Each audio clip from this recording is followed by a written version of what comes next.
CMP Agarwal जी,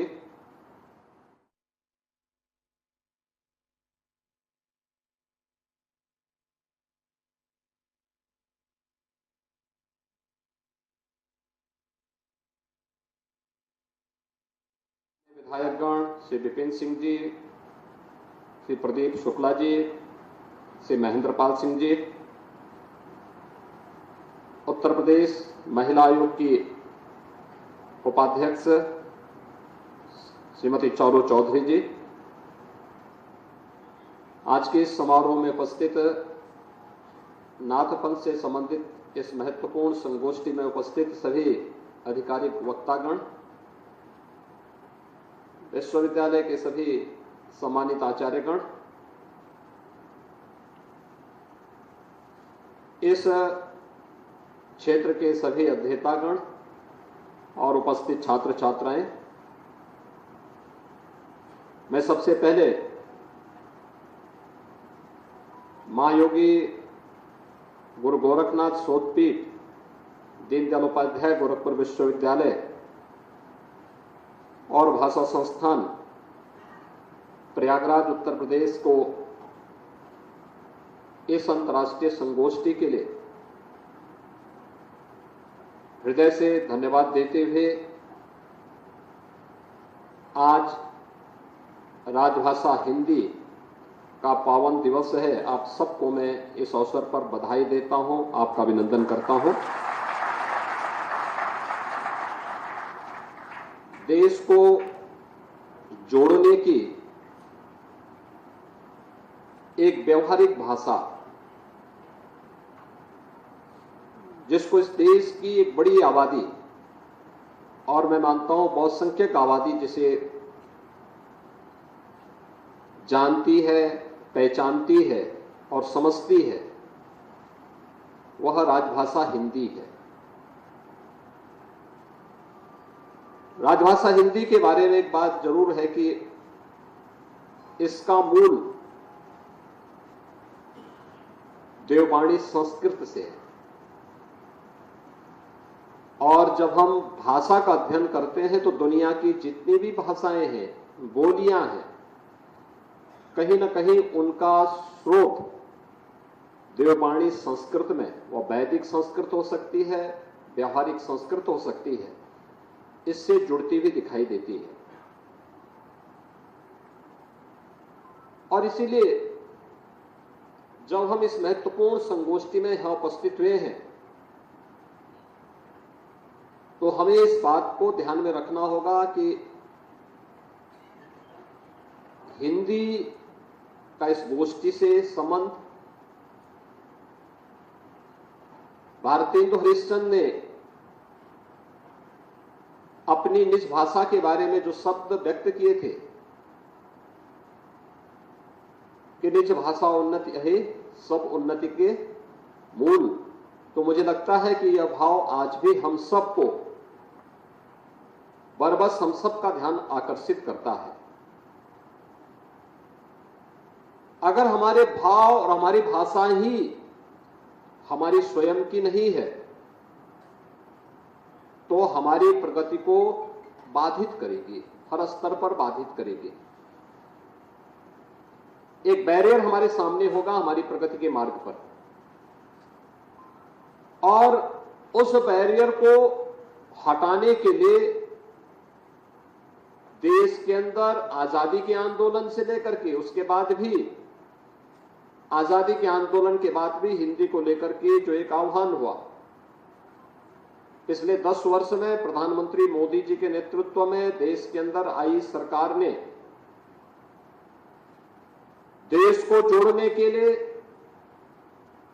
हिंदी को जिस रूप में एक व्यवहारिक भाषा के रूप में देश के अंदर और दुनिया के सामने प्रस्तुत किया है वह अभिनंदनीय है। और मुझे लगता है कि इस दिशा में नए प्रयास किए जाने की आवश्यकता है, मिलकर के संस्थाओं को आगे बढ़कर के इस अभियान को पूरी प्रतिबद्धता के साथ आगे बढ़ाने की आवश्यकता है। आज इसका परिणाम है कि मेडिकल और इंजीनियरिंग की पाठ्यक्रम भी अब हिंदी में आपको दिखाई दे रहे होंगे और तेजी के साथ इस दिशा में लोगों के मन में एक भाव पैदा हुआ है। आज हम लोग देखते हैं जब दुनिया के राजनयिक आते हैं, अब वे भी जब भारत के अंदर आते हैं तो पहले जब भारत का राजनयिक उनके साथ संवाद बनाता था तो अंग्रेजी या उनकी भाषा को माध्यम बनाना होता था। आज जब वे हमसे संवाद बनाने के लिए आते हैं तो वे स्वयं भी हिंदी को माध्यम बना करके हमसे संवाद बनाना चाहते हैं। यह एक नए भारत का दर्शन हम सबको कराता है। हिंदी दिवस के अवसर पर हम इस अंतर्राष्ट्रीय संगोष्ठी के साथ आज यहां पे जुड़ रहे हैं। भारत के संतों की परंपरा सदैव जोड़ने की रही है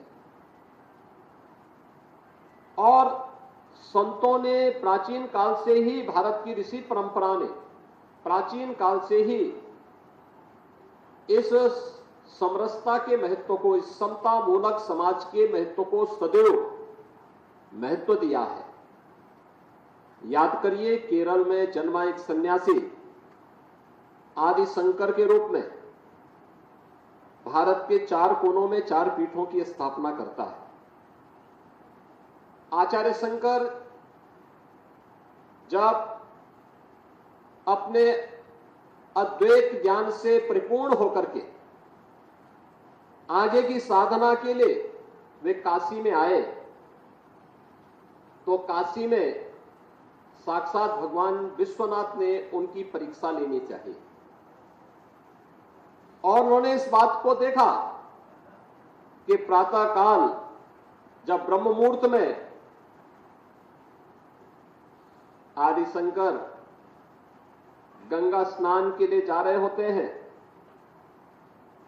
तो वह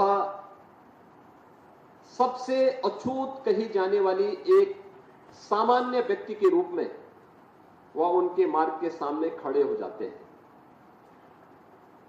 तो स्वाभाविक रूप से आदि शंकर के मुंह से निकलता है, हटो, मेरे मार्ग से हटो।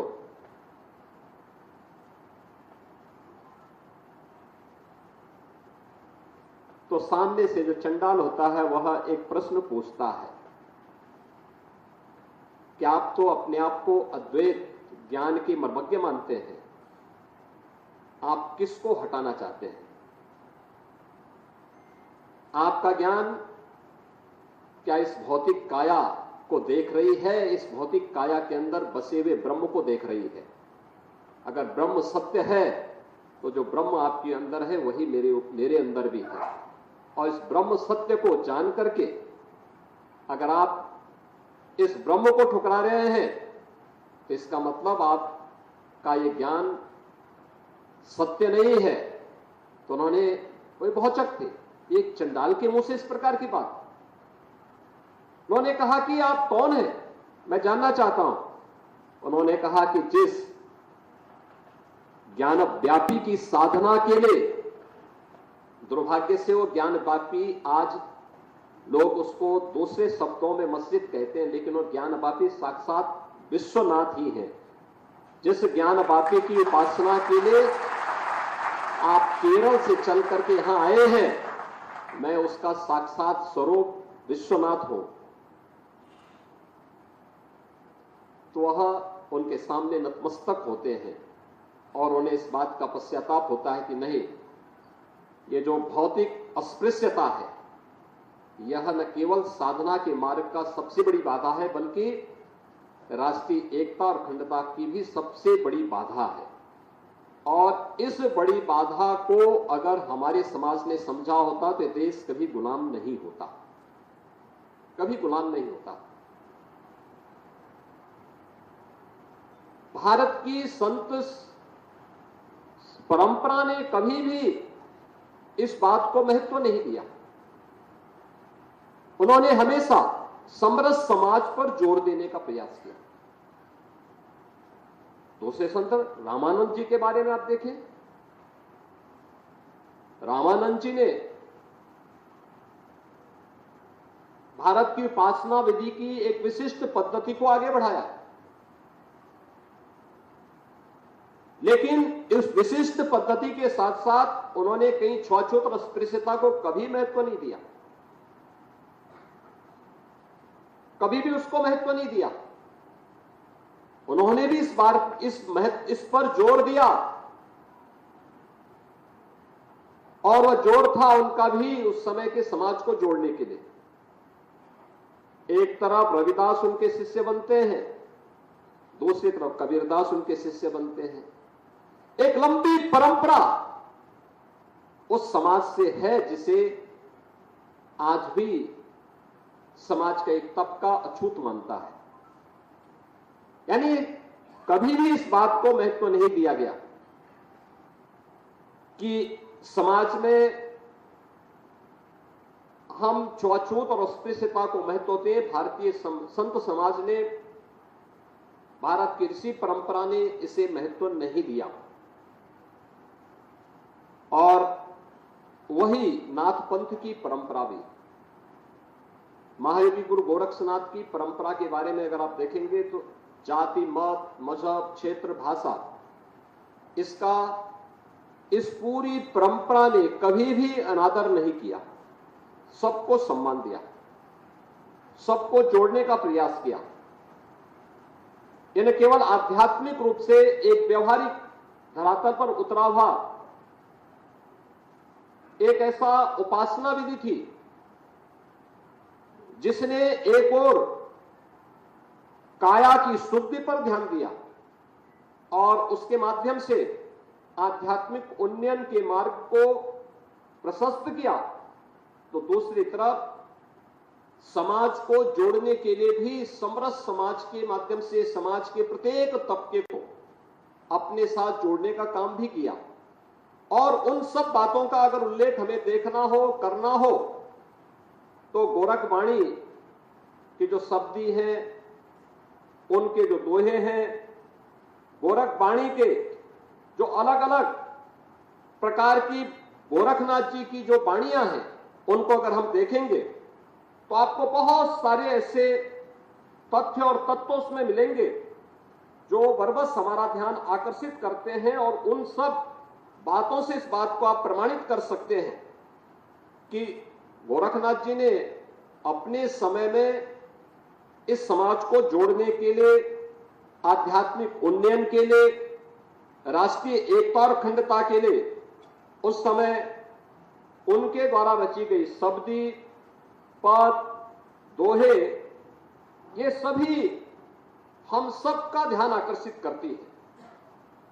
आप देखें उस समय मलिक मोहम्मद जायसी, जिन्होंने पद्मावत रची थी, पद्मावत में मलिक मोहम्मद जायसी गोरखनाथ जी के बारे में क्या कहते हैं?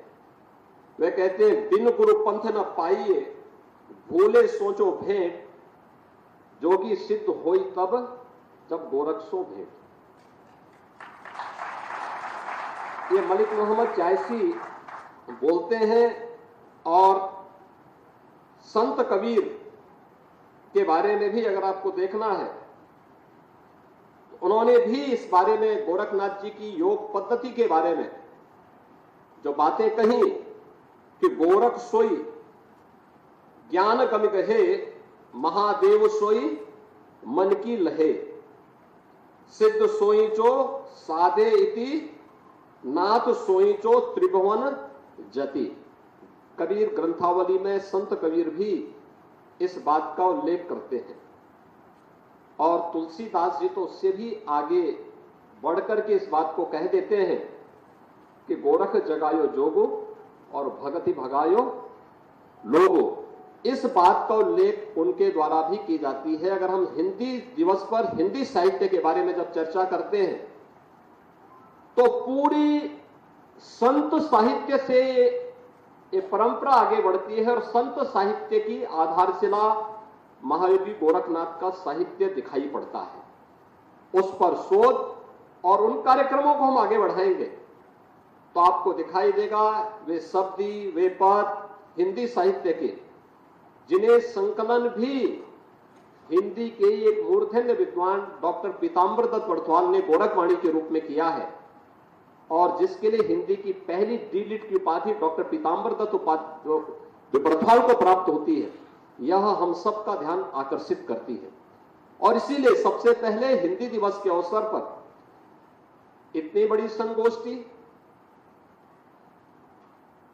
इसमें अलग अलग विद्वानों को एक मंच पर लाना, फिर उनके माध्यम से उन विषयों को लेकर के जो आज के समय के लिए प्रासंगिक हैं, जो इसमें जो मुझे बताया गया कि 6 तकनीकी सत्र इस पूरी संगोष्ठी के दौरान होने हैं, जिसमें नाथ पंथ सिद्ध परंपरा एवं साधना पर एक सत्र होना है, नाथ पंथीय दर्शन और सामाजिक समरसता पर दूसरा सत्र होना है, नाथ पंथीय विश्वकोश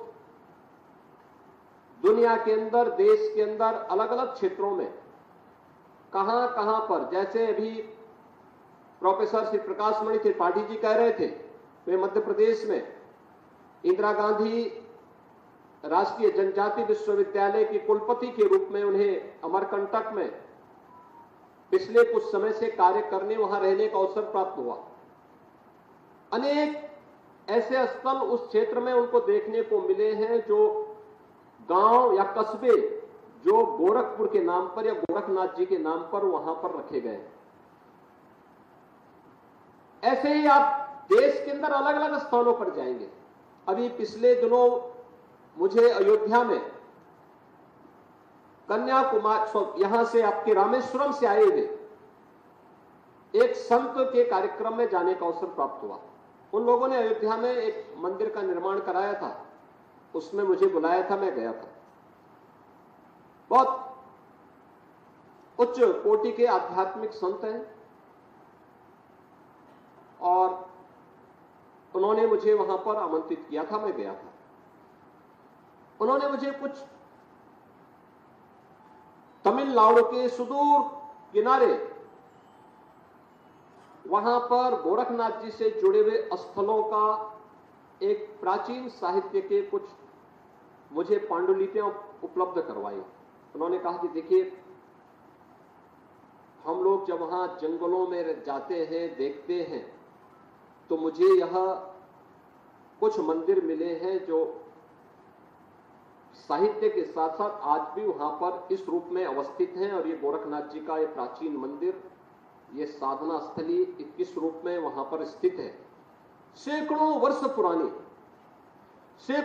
पुराने वे स्थल आज भी वहां पर मौजूद है। आप जब कर्नाटक में जाते हैं, कर्नाटक की परंपरा में आप देखेंगे तो कर्नाटक की परंपरा में मंजुनाथ का महत्व, बड़ा भारी महत्व कर्नाटक में है। जब कर्नाटक में आप जाते हैं, मंजुनाथ के बारे में जानकारी लेते हैं, तो वहां की परंपरा एक बात कहती है कि मंजुनाथम ही गोरक्षम, यानी मंजुनाथ जो है, यह गोरखनाथ ही मंजुनाथ वहां पर मंजुनाथ के रूप में है। और उनकी एक परंपरा है, उसके लिए हमारी नाथ पंथ की एक यात्रा भी जाती है। अगर आप महाराष्ट्र की परंपरा में आते हैं, पूरी वारकरी संप्रदाय जो संत ज्ञानेश्वर से चलती है, अपने ज्ञानेश्वरी में संत ज्ञानेश्वर भी इस बात का उल्लेख करते हैं। मात्र 16 वर्ष की उम्र में उन्होंने गीता पे एक टिप्पणी लिखी थी, टीका लिखी थी, और उस टीका में उन्होंने उल्लेख किया कि ये ज्ञान उन्हें कहां से प्राप्त हुआ। तो उनके द्वारा इस बात का उल्लेख किया जाता है कि मैंने ये ज्ञान मत्स्येंद्र नाथ से गोरखनाथ, गोरखनाथ से फिर निपृतनाथ, निपृतनाथ से की जो एक परंपरा है, वहीं से ज्ञानेश्वर को ये ज्ञान प्राप्त होता है। और 21 वर्ष की उम्र में उस संत ने अपनी टीका लिखने के बाद संजीव समाधि ले ली थी। ये महाराष्ट्र की परंपरा। हमारे यहां जैसे रामचरितमानस का पाठ होता है, रामचरितमानस का खंड, रामायण का पाठ हम लोग किसी भी मांगलिक कार्यक्रम में करते हैं। पूरे महाराष्ट्र के अंदर अगर आप देखेंगे तो नवनाथों की पूरी परंपरा का पाठ इसी रूप में वहां पर देखने को मिलता है। आप उत्तर भारत में भी आप आएंगे, आपको अलग अलग राज्यों में अलग अलग चीजें देखने को मिलेंगे। आप पूर्वी भारत में चले जाएंगे तो पूर्वी भारत में भी इन सब बातों का उल्लेख, त्रिपुरा में, असम में, बंगाल में, यानी अलग अलग राज्यों में आपको इस बारे में अलग अलग चीजें देखने को मिलेंगी। और उन बातों को अगर आप देखेंगे तो यह बातें हमारा ध्यान आकर्षित करती है कि एक तो पंथ का विस्तार वह बृहत्तर भारत के अंदर आपको देखने को मिलेगा। वहां की उपासना विधि का एक हिस्सा के रूप में आम जन को प्रभावित करने वाले एक प्रमुख संप्रदाय के रूप में देखने को मिलेगा। आम जनमानस से जुड़ी हुई मान्यताएं आज भी उस रूप में आपको इन क्षेत्रों में देखने को मिलेगी। और वहां की लोकल जो स्थानीय लोकोक्तियां हैं, लोकाचार है, लोक परंपराएं हैं, उनके साथ ये सारी बातें देखने को मिलती हैं। किस रूप में उनके द्वारा देश भारत के बारे में ही साधना के लिए अनुकूल भूमि कौन सी हो सकती है। तो गोरखनाथ जी उसके बारे में अपनी गोरखवाणी में क्या उल्लेख करते हैं?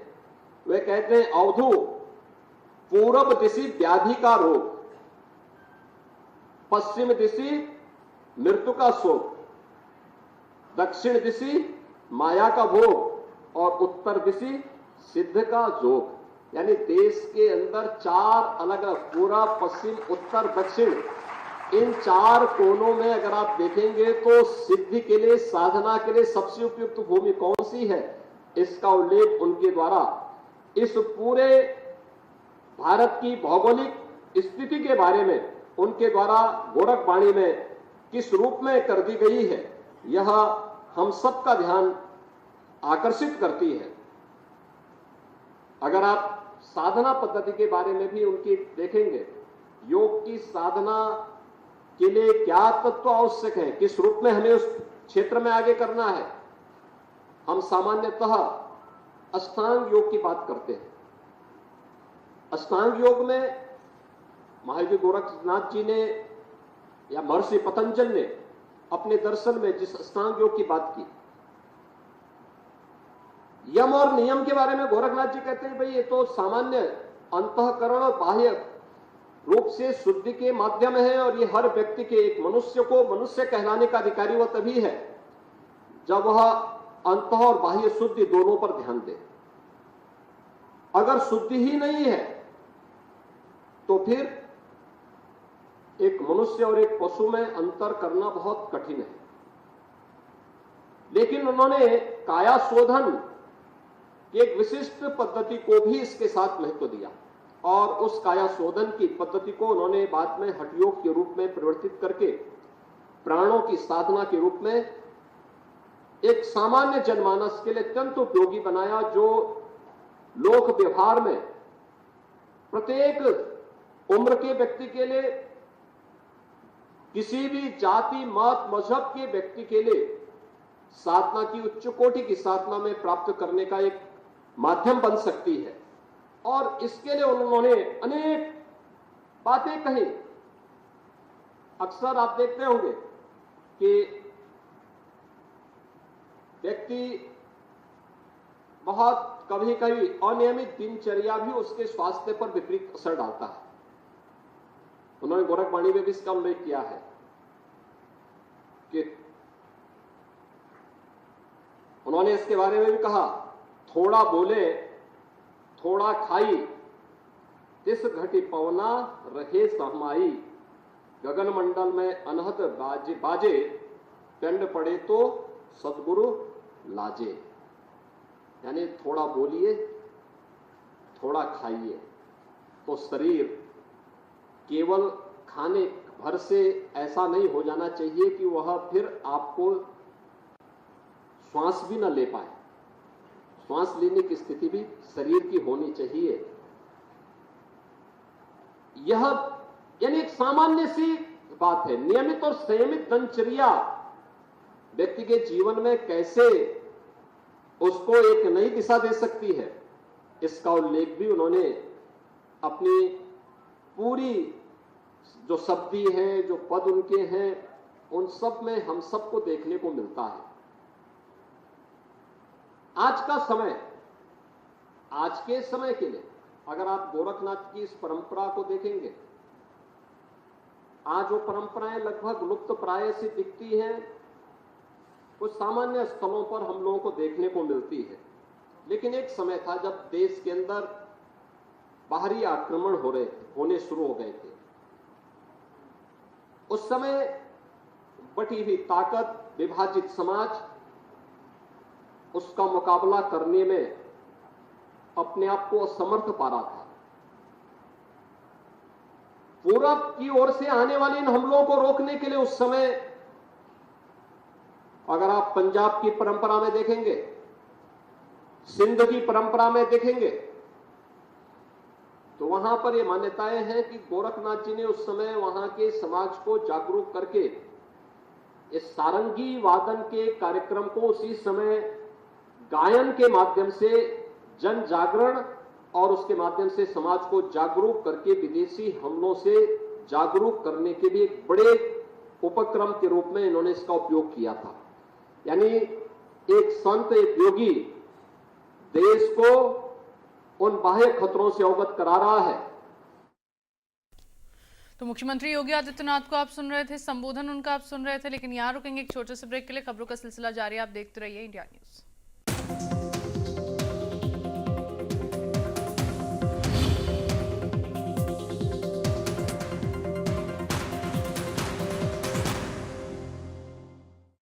अरे ऋषि, आज स्कूल नहीं गए? 3 महीने से फीस नहीं भर पाई तो निकाल दिया स्कूल ने। कहीं आपके बाद आपके बच्चों के सपने न टूट जाएं। आज ही लीजिए पॉलिसी बाजार पे 2 करोड़ का टर्म लाइफ इंश्योरेंस, सिर्फ 690 रुपए महीने से शुरू। Grade A office and retail spaces at ACE 153. Call 888-252-0000. Craving a quick, tasty meal? Try Testo's ready-to-cook soya chap. No refrigeration, no preservatives, just pure taste. Taste means Testo. Also available on Amazon. One final opportunity. ACE Tablet, Sector 152, Noida. Call 888-252-0000. परमात्मा और प्रकृति की असीम अनुकंपा की भूमि उत्तर प्रदेश देश में है विशेष। असीमित संभावनाओं वाले उत्तर प्रदेश के 25 करोड़ नागरिकों के विकास को डबल इंजन सरकार ने दी है नई रफ्तार। सुरक्षा, शिक्षा, चिकित्सा और स्वावलंबन की विभिन्न योजनाओं के क्रियान्वयन से उत्तर प्रदेश बना है देश में नंबर 1।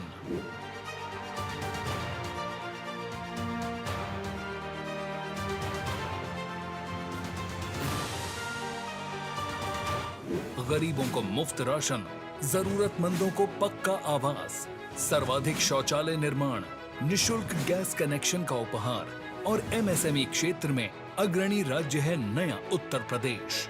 देश में सर्वाधिक पीएम किसान सम्मान निधि मिलने से अन्नदाताओं के चेहरे पर है मुस्कान।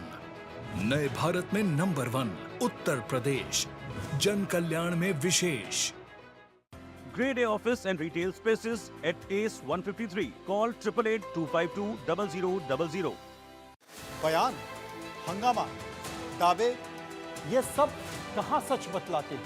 दूध का दूध, पानी का पानी तो आंकड़े ही कर पाते हैं। देखिए मेरे साथ आंकड़े हमारे फैसला आपका रोज रात 9 बजे सिर्फ इंडिया न्यूज पर। One final opportunity. ACE Tablet, Sector 152, Noida. Call 888-252-0000. जो खबर आप देखना चाहते हैं वो छूट जाए,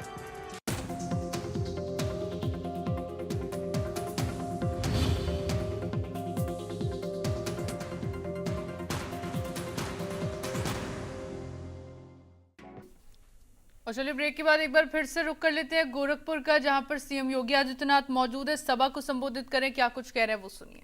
अखंड रामायण का पाठ, कोई भी ऐसा मांगलिक कार्यक्रम किसी भी सनातन धर्मावलंबी के यहाँ हो तो वह अखंड रामायण का पाठ जरूर बिठा करके अपने मांगलिक कार्यक्रम को पूरा करता है। और न केवल आध्यात्मिक दृष्टि से, सामाजिक दृष्टि से, बल्कि इसके माध्यम से आजीविका के भी अनेक माध्यम बने।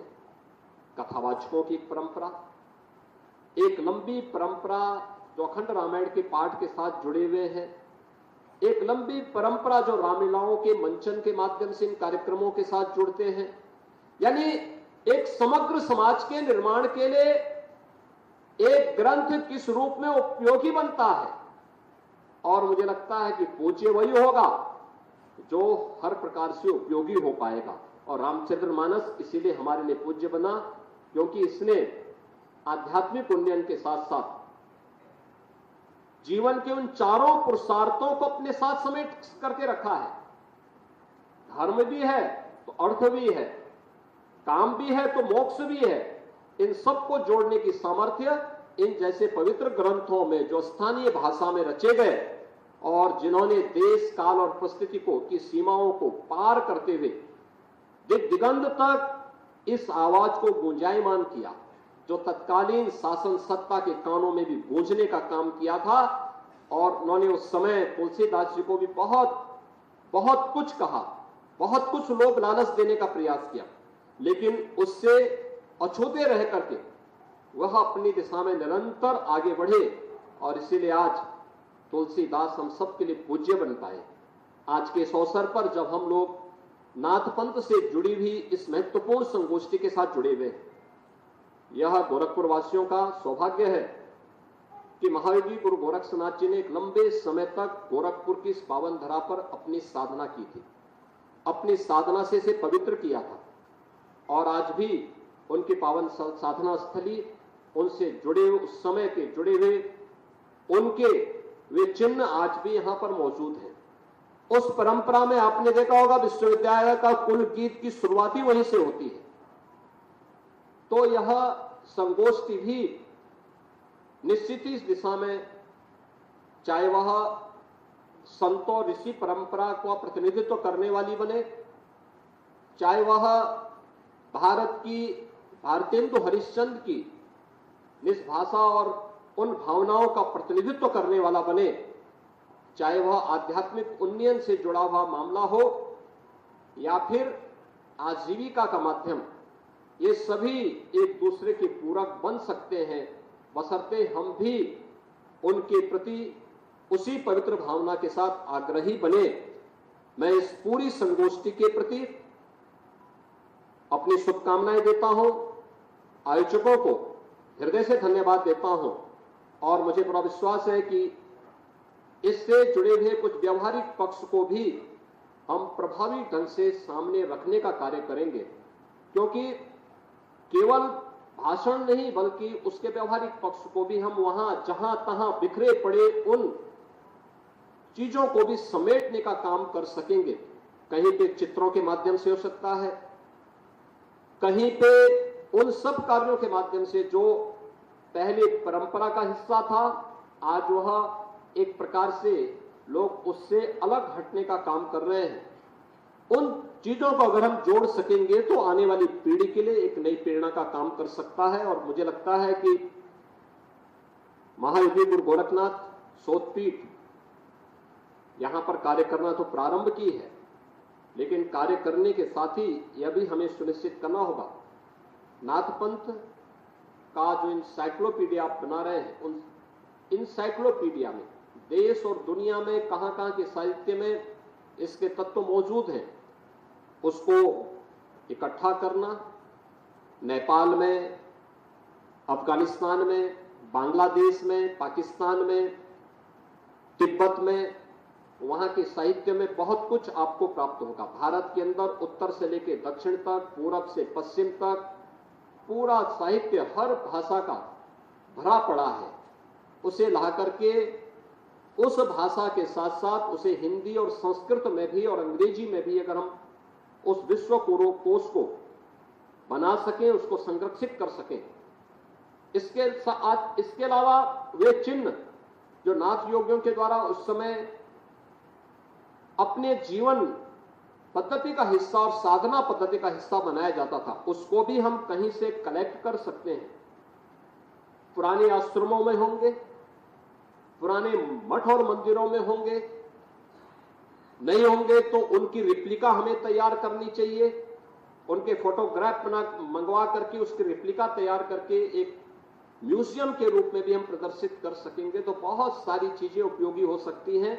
और इस संगोष्ठी को हम न केवल सैद्धांतिक रूप से बल्कि व्यवहारिक धरातल पर भी उतारने और वर्तमान पीढ़ी को अपने पुरातन परंपरा के साथ साथ भावी परंपरा और संस्कृति के बारे में अवगत कराने में सफलता प्राप्त हो पाएगी।